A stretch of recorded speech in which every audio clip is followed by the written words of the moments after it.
Hi guys! Welcome back to our channel. In today's lesson, we were going to explore the applications of sequences in solving compound interest problems. This topic is not only important in mathematics but also in real-life financial decisions. So, let's get started. First, let's define compound interest. Compound interest is the interest calculated not only on the initial amount, called the principal, but also on the accumulated interest from previous periods. This means you earn interest on interest and your money grows faster compared to simple interest. So, ibig sabihin, ang compound interest ay ang interest na kinocompute hindi lang sa original amount, kundi pati na rin sa mga naipong interest mula sa mga nakaraang panahon. Okay, so sa madaling salita, interest sa interest, kumikita ka ng interest at yung interest na yon ay kikita rin ng panibagong interest. Nakuha ba? For example, borrowing 10,000 pesos with 5% interest compounded annually means you don't just pay interest on the original 10,000 pesos. Okay? So, you also pay interest on the interest that has already been added to your loan over time. Nakuha? Okay, now let's connect compound interest with geometric sequence. Suppose you invest 10,000 pesos at an annual compound interest rate of 5%, and the interest is compounded once a year. Let's see the amount you will have at the end of each year for 4 years. So dito guys, nag-invest daw tayo ng 10,000 pesos with an annual compound interest rate of 5%. Okay? So, tignan natin kung magkano yung magiging pera natin at the end of each year for 4 years. Okay? So, step 1, let's apply the formula each year. So, dito, nag-i-increase yung pera natin ng 5%. Tama? Annually. So, each year, the amount increases by 5% or you can multiply by 1.05. So, ang gagawin nyo lang, yung rate natin, which is 5%, magiging 0.05 yan. Tama? 0.05 plus 1, that is 1.05. Ito yung gagamitin natin to get the amount at the end of each year. Okay? So, ang year 0 natin, ito yung initial value natin, which is 10,000 pesos. Tama? So, to get the amount after 1 year, so ang gagawin lang natin, initial value, which is 10,000 pesos, times 1.05. Okay, so magiging 10,500 pesos. Ito na yung pera natin guys after 1 year. Tama? So next, sa year 2 naman, mapapansin nyo dito guys, ang gagamitin nating initial value is yung final amount natin sa year 1, which is 10,500 pesos.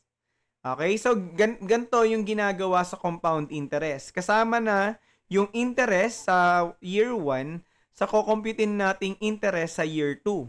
Ito na yung interest on interest. Nakuha? Kaya mas malaki na yung possible na tutubuin natin dito. Okay? So, that is 10,500 times 1.05. We have 11,025 pesos. Nakuha ba?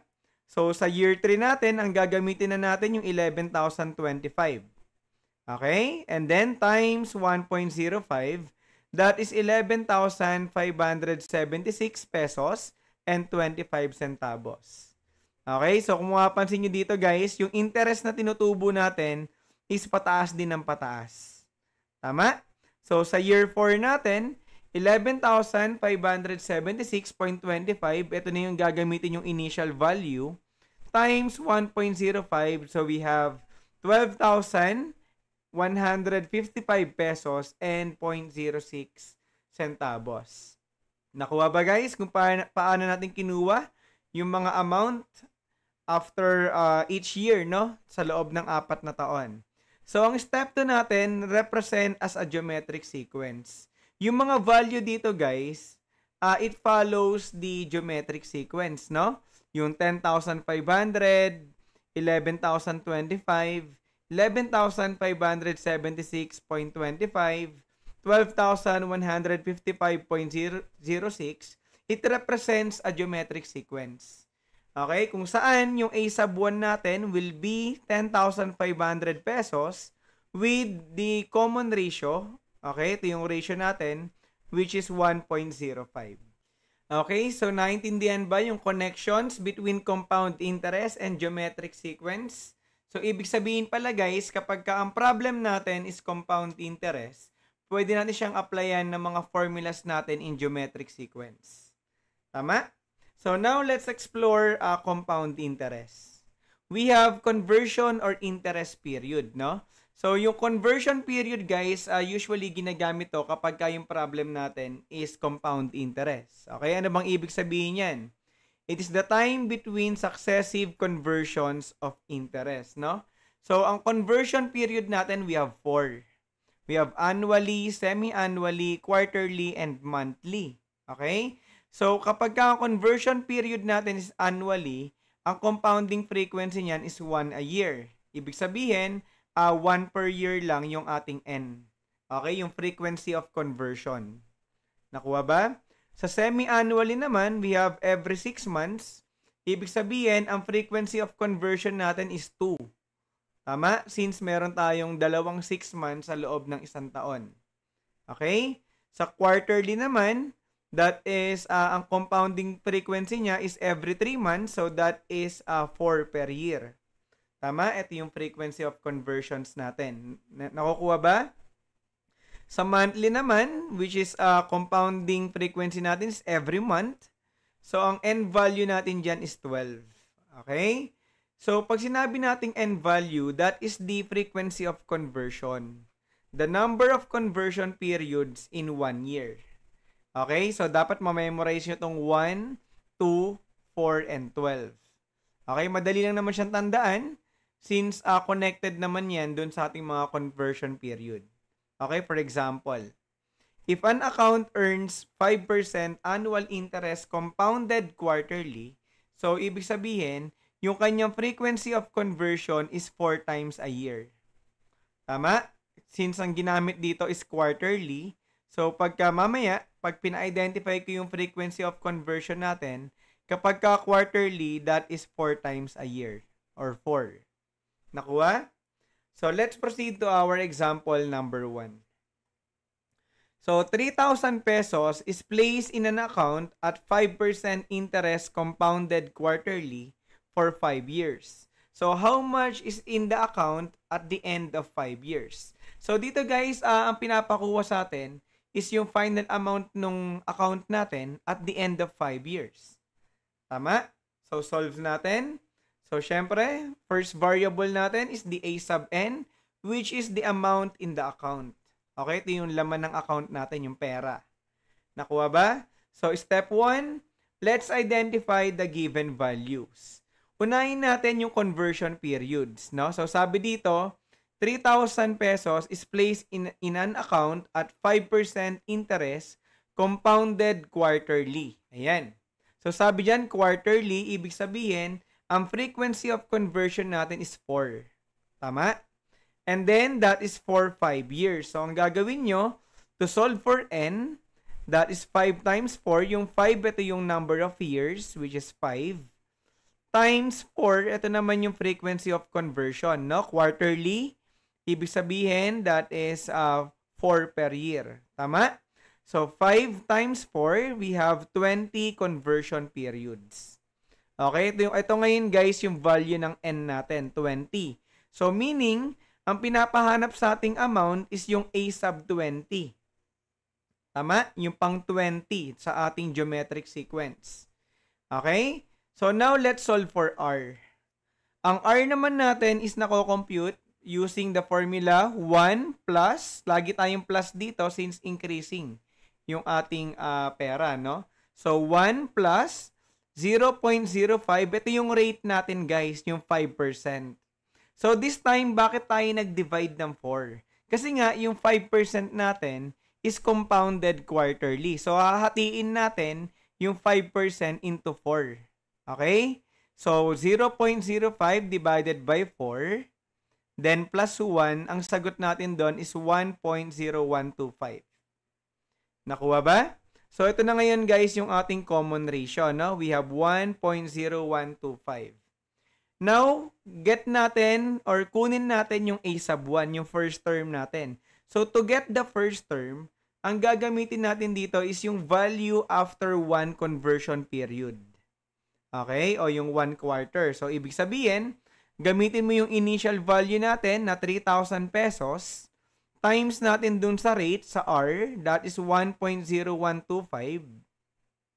Okay? So, multiply natin yan. We have 3,037 and 50 centavos. So, ito na ngayon guys yung ating a sub 1. Okay? Ngayon, meron na tayong R, common ratio, 1.0125.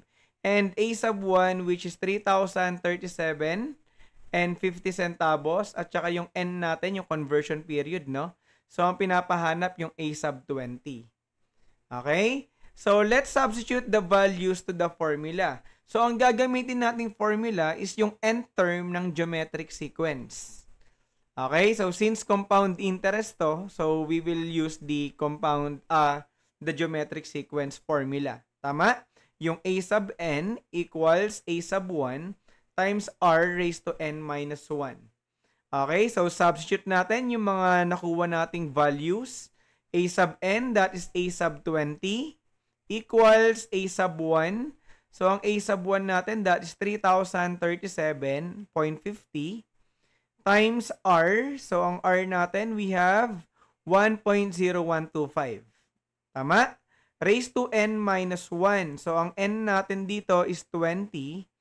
20 minus 1. Okay? So, ngayon, pwede na natin yung i-input sa ating calculator. 3,037.50 tama? Times 1.0125 close raised to 20 minus 1. So, 20 minus 1. Okay? Then, press equals. Equals. So, we have 3,846.11. Nakuha ba guys kung paano natin kinompute yung problem? So, therefore, the amount in the account after 5 years is 3,846.11 centavos. Nakuha ba? Okay, so now let's proceed to example number 2. A savings account has an annual interest rate of 3% compounded monthly. Find the amount in the account 1.5 years after 5,000 pesos is invested. So, dito guys, nag-invest daw tayo ng 5,000 pesos, no? So, sa loob ng 1.5 years or isang taon at kalahati. Okay? So, ang annual interest rate daw natin is 3% compounded monthly. So, solve natin. So, first, let a sub n be the amount in the account. Okay? Ito yung laman ng account natin, no? Yung pera. So, step 1, identify all the given values. So, first, try nating isolve yung n, the conversion period. So, we have 1.5 times 12. Yung 1.5, guys, yan yung 1.5 years natin, yung term. Tama? Yung times 12 naman, nakuha yan dito guys. Sa interest rate natin, compounded monthly. So, kung monthly yung ating conversion period, ibig sabihin, ang frequency of conversion natin is 12. Tama? Ito yung 12 months. Parang ganon. So, 1.5 times 12, that is 18 conversion period. So, ibig sabihin, ang pinapakuha sa atin is yung a sub 18 sa ating geometric sequence. Tama? So, now, compute natin yung yearly rate.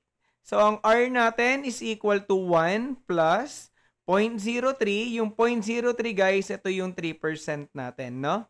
So, convert mo lang yan to decimal. That is 0.03 divided by 12.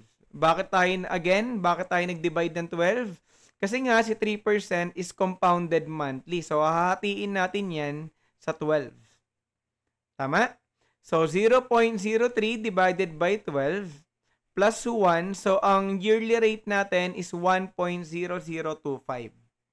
Okay? Ito na ngayon, guys, yung ating common ratio. Nakuha ba? So, now, compute natin yung a sub 1, yung ating first term. So, ang a sub 1 natin, yung value after 1 conversion period or after 1 month. Okay, ito yung ating A sub 1. So, that is 5,000 pesos times yung rate natin, which is 1.0025. So, ang A sub 1 natin is 5,012 pesos and 50 centavos. Nakuha ba? So, next, let's proceed to step 2. Substitute the values to the formula. So, again, ang gagamitin natin yung nth term ng geometric sequence. Since ang problem natin is compound interest. Okay, so A sub n, that is A sub 18, equals A sub 1, which is 5,012 and 50. Tama? Times R, so ang rate natin is 1.0025 raised to n minus 1, so that is 18 minus 1. Okay? So ngayon, solve natin yan using our calculator. So that is 5,012.50 times 1.0025. Okay? Then raise to 18 minus 1. Tama? And then press equals. So therefore, ang A sub 18 natin is 5,229.85. Okay, so that is the amount in the account after 1.5 years is 5,229 pesos and 85 centavos. Okay, nakuha ba guys kung paano natin kino-compute yung ating problem? And that's it for our lesson today. I hope you were able to understand the topic. So if you have any questions or clarifications, feel free to drop a comment below. So, thank you so much guys for watching. This is Prof. D. See you on the flip side. Bye!